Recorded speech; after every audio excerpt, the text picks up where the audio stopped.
Please यार, तू कसंही करून मला त्या विक्रमादित्याचा नंबर दे ना प्लीज. श्रावणी, त्याचा नंबर घेऊन तू काय करणार आहेस? तू क्या करेगी यार उसका नंबर लेके? तू नंबर देणार आहेस की नाही? विक्रमादित्यचा नंबर मिळणं इतकी सोपी गोष्ट नाहीये. डॅम इट, कमान यार, मला वाटलं तर हे काम तू नक्की करू शकशील. तू माझी बेस्ट फ्रेंड असून सुद्धा एवढंच काम करू शकत नाहीस? क्या करू यार, मजबुरी है. तू एक काम कर, नंबर तर दे. तो रागावणार नाही याची खात्री मी तुला देते. अँड यू नो व्हॉट, तो माझ्या दादूंना भेटायला माझ्या घरी आला होता आणि मी कोण आहे हे समजल्यानंतर तो बिलकुल नाराज होणार नाही तुझ्यावर. आता तरी नंबर दे. बट आय डोंट अंडरस्टँड, तू त्याचा नंबर मिळवायला इतकी डेस्पो काय आहेस? बस उसे मिलना है. तू नंबर देतीयस की नहीं? नहीं तो मैं कहीं और ट्राय मारती हूँ. अच्छा अच्छा ठीक आहे, चल. मी एक काम करते, मी तुझी आणि विक्रमादित्यची भेटच करून देते. पक्का? अरे तूने संजना को क्या समझा है? हे बघ, आज रात्रीच एक पार्टी आहे, त्या पार्टी तू नक्की ये आणि जरा नीट ये. हा, तू उसका टेन्शन मत ले यार. मी पार्टीला अशी काही तयार होऊन येईन की विक्रमादित्य फक्त माझ्याकडेच बघत राहील. आफ्टर ऑल तो विक्रमादित्य राजेश शिर्के असला तरी मीही श्रावणी देशमुख आहे. ओके ओके, चल bye, see you then tonight. Bye. तुला त्या ॲरोगंट माणसाचा नंबर कशासाठी हवाय आणि एवढी उतावळी का होतीस तू? तुला नाही समजणार ते. And by the way, don't poke your dirty nose in my personal matters. फार उडू नकोस. हाँ, तेरे को मालूम नहीं वो आदमी कैसा है. विक्रमादित्यची हिस्ट्री तुला अजून माहित नाहीये. ही बड्या बापाची पोरं असतात ना, ती मुलींना मजेसाठी वापरतात, कळलं ना? बोललीस काय आहे ना, तुमची ही जी मिडल क्लास मेंटॅलिटी आहे ना, ह्याच्या पुढे जाऊन तुम्ही विचार करूच शकत नाही. And for your kind information, तुला एक सांगू, आम्हाला तुमच्यासारखे ममा काय म्हणते ते, हां हां, भिकेचे डोहाळे लागलेले नाहीयेत. आम्हाला आमच्या मामांनी मोठी स्वप्न बघायला शिकवलंय. बट अफसोस, ज्या बेडवर झोपून ही स्वप्न बघितली जातात तोच तुम्हाला अफोर्डेबल नाही. तोंडावर आपटशील ना तेव्हा कळेल, मग सांगेन कोणाला काय अफोर्डेबल आहे ते. पहिल्याच भेटीत नाही विक्रमादित्याला माझ्यासाठी पागल केलं ना, तर नाव श्रावणी लावणार नाही मी. मार्क माय वर्ड्स.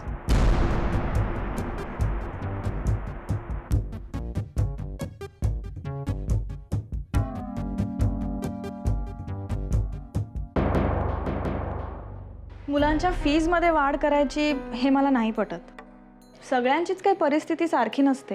पण आजकाल पालकांना स्वतःच्या परिस्थितीपेक्षा सुद्धा शाळेची फी जास्ती झाल्याचं कौतुकच जास्ती असतं. त्यांना वाटत असेल, आपल्याला नाही तसं वाटत. सर, आता ज्युनियर कॉलेजला मान्यता मिळाली आहे, तर तेवढ्यात लवकरात लवकर ज्युनियर कॉलेजच्या गरजा पूर्ण करण्यासाठी प्रयत्न करायला हवेत. त्यासाठी लागणाऱ्या पैशाचं सोंग नाही आणता येणार. तेव्हा ही तत्व बित्व बाजूला ठेवून नीट प्रॅक्टिकली विचार करायला हवा. हो ना, तेवढ्यासाठीच मी तुम्हा सगळ्यांना इथं बोलवलंय. मी आज मंगलाताईंना भेटणार आहे. शाळेला मिळणाऱ्या ज्युनियर कॉलेजच्या परवानगीबद्दल त्यांना माझ्याशी काही बोलायचं आहे. सॉरी सर, पण ज्युनियर कॉलेजला पैशाची नितांत गरज असताना सुद्धा राजेश शिर्क्यांची मदत तुम्ही नाकारताय का हो सर? चुकताय तुम्ही. मी कोणाकडेही मदत मागायला जाणार नाही, पहिली गोष्ट. आणि दुसरी गोष्ट, मूल फक्त जन्माला घालून उपयोग नाही, त्याला वाढवावं लागतं, मोठं करावं लागतं, संस्कारित करावं लागतं, नाही का? आणि पालक म्हणून राजेश शिर्क्यांनी ही जबाबदारी पार पाडली आहे असं मला वाटत नाही. त्यांच्या या एवढ्या कामाच्या व्यापातून कदाचित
एक काम होतं.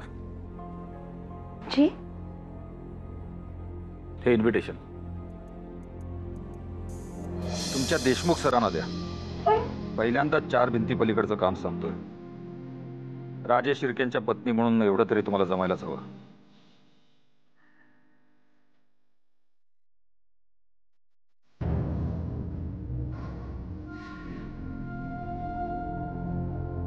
एकदा नकार दिल्यावर मला नाही वाटत की ते पुन्हा स्वीकारतील हे. त्याचा विचार आम्ही करू. पहिल्यांदाच जबाबदारी टाकतोय, त्याचा एवढा काय विचार करायचा. ओळखता ना तुम्ही त्यांना, मग त्यांना समजेल अशा पद्धतीने सांगा.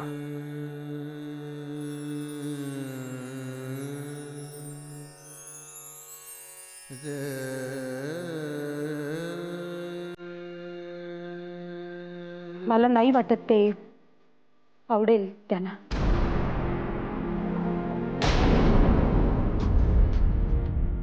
तुम्हाला काय वाटतं? आम्हाला आवडेल तुम्ही नाही म्हटलेलं? आमच्या पत्नी आहात तुम्ही. आमच्या आवडीनिवडी तुम्हाला माहिती पाहिजे.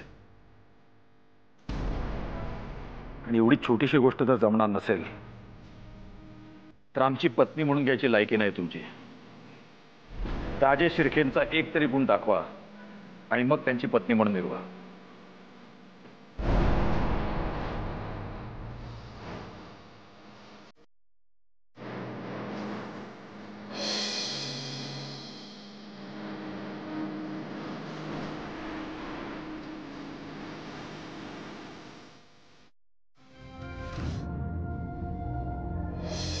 पहिल्यांदा 4 पलीकडचं काम संपलं. राजेश शिर्केंच्या म्हणून एवढं तरी जमायलाच हवं. आणि एवढी छोटीशी गोष्ट जर जमणार नसेल तर आमची पत्नी म्हणून घ्यायची लायकी नाही तुमची. राजेश शिर्केंचा एक तरी गुण दाखवा आणि मग त्यांची पत्नी म्हणून मिरवा.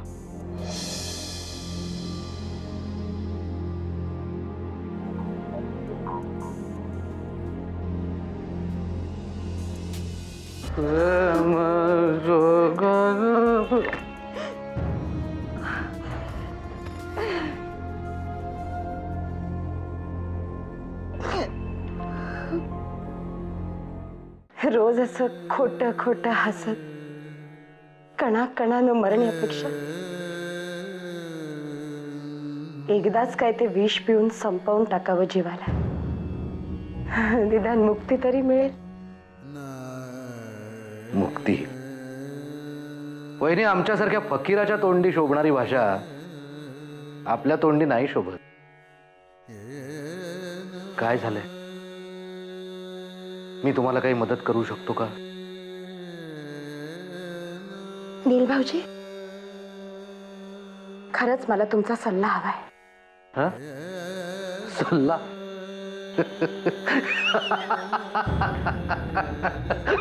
माझा सल्ला? पहिली या घरात मला कुणी सल्ला नाही विचारत. येणारा जाणारा प्रत्येक जण सल्ला देत मात्र असतो. तरी सुद्धा मला विश्वास वाटतो. माझ्या प्रश्नाचं उत्तर तुम्हीच देऊ शकता. ठीक आहे, विचारा. नील भाऊजी, एकीकडे मान मरातब, रुतबा,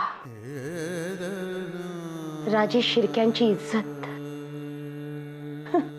पती परमेश्वर, आणि दुसरीकडे एक सत्कर्मी व्यक्ती, सत्याची जाण असलेली आदर्श व्यक्ती, सन्मार्गी माणूस. माझं दान मी कुणाच्या पारड्यात टाकावं?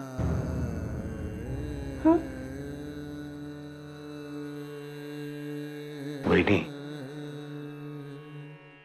तुमच्या मनाची अवस्था मी समजू शकतो. पण या वेळेला तुम्हाला कोणाच्या सल्ल्याची नाही, स्वतःच्या अंतर्मनाची हाक ऐकण्याची गरज आहे. आणि ती तुम्ही जेव्हा ऐकाल तेव्हा तुम्ही जो निर्णय घ्याल ना तो योग्यच असेल वहिनी.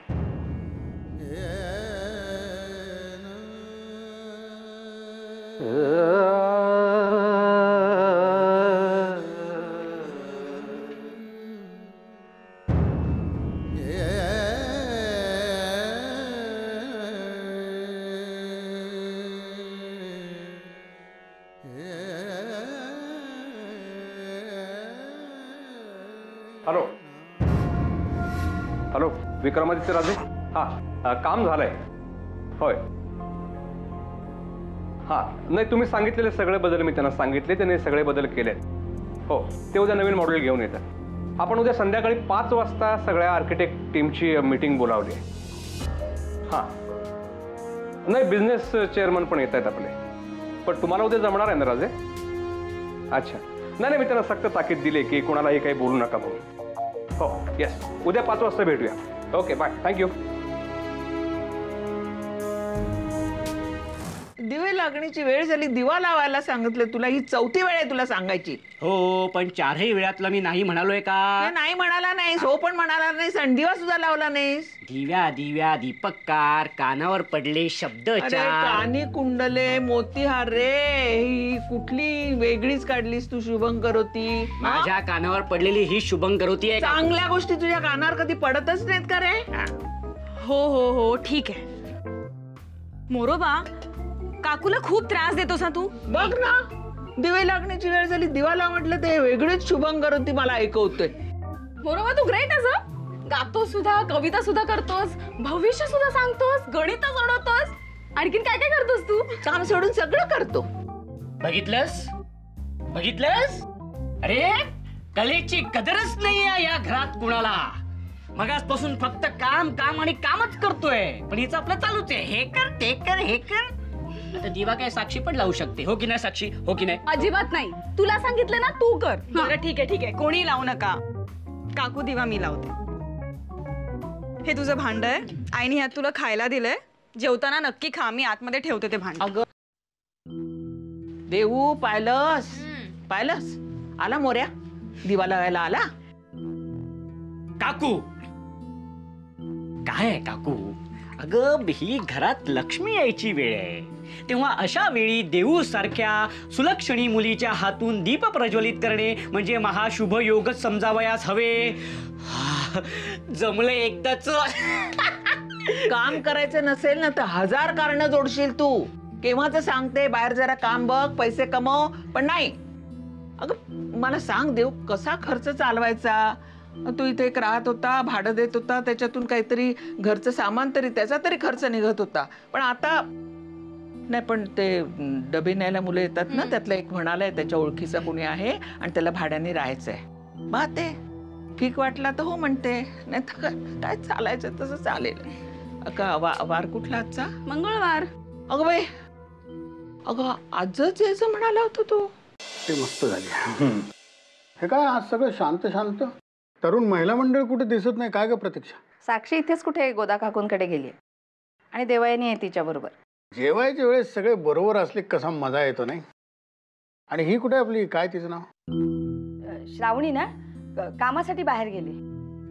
ए उद्यापासून तिला जेवायच्या वेळेस हजर राहायला सांग. अहो पण श्रावणी कामासाठीच गेली आहे. कुठे गप्पा मारायला किंवा भटक्याला गेली नाहीये. आणि तिला कितीही उशीर झाला ना तरी तिच्यावर माझा पूर्ण विश्वास आहे. अगं पण ती कामासाठी गेलेली नाही असं कोणी म्हणलंय का? म्हणायला कशाला पाहिजे. त्याला खूप झालं, पोट भरलं. जेवला नाही तर तुम्ही आज बरोबर. हाच प्रश्न अभिलाषेनं कसा विचारला असता माहितीये? काय ऍसिडिटी झाली आहे वाटतं.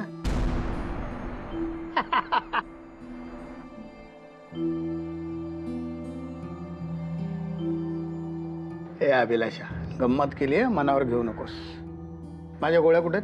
आहेत नेहमीच्याच जागी.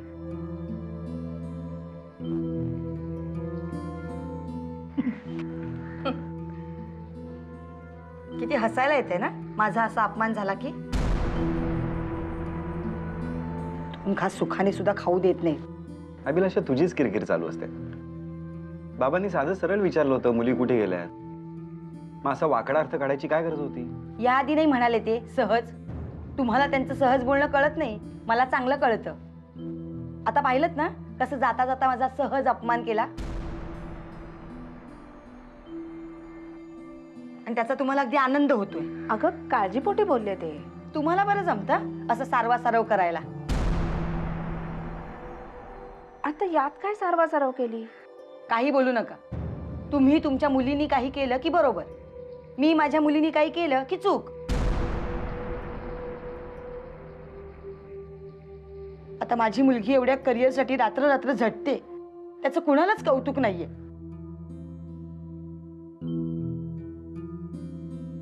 जाऊ दे, जेवायची इच्छाच नाही माझी. अगं